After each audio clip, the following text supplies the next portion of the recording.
Hi everyone. So let's talk about how to get started with coding using C++ for a simple VEX robot. Now, I'm going to be using this example, which is Robotics Challenge number 2. But these techniques apply to basically any VEX robot that you're coding, even one that you would work on in real life, not just a simulation. We're going to talk about how to solve a few different problems and go through some details about coding, but also focus mostly on the challenge specifically. There are a few things that if I don't go into a lot of detail, or if there's something that maybe I mentioned that I don't explain, just let me know. You can put a comment in the video or send me an email, and I can try to explain further some of the details.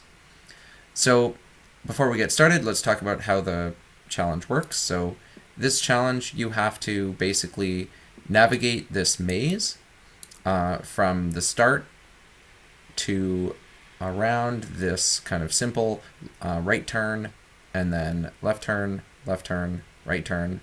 And then there's a region here where you need to stop for what we call the first end zone, and stop for 1 second in here. And then ideally you'd want to pick up some speed and go off the jump, and then stop in the final end zone in this region here. Now, what makes this a bit tricky is because you don't necessarily know that the walls, these red walls, are going to be exactly where they are in this frame.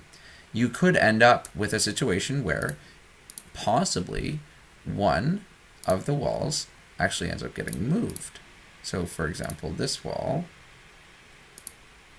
maybe is slightly moved this way, or might be slightly moved this way, or maybe even slightly moved this way.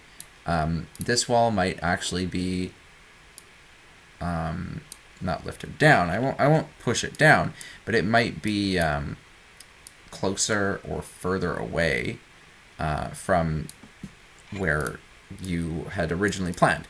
And that is actually pretty common in robotics. You can't just rely on every environment being exactly the same. But how do you actually deal with that? How do you actually respond to that without having the robot just completely break? And that's the challenge. So that's what we have to do. And we're going to have to use what's called a sensor to detect where we are, and use that to help us navigate the maze. And in this example, I'm using the button sensor. So the button sensor is, or push button sensor, basically all it does is it detects when the button itself is pushed in. So it just has basically an on-off.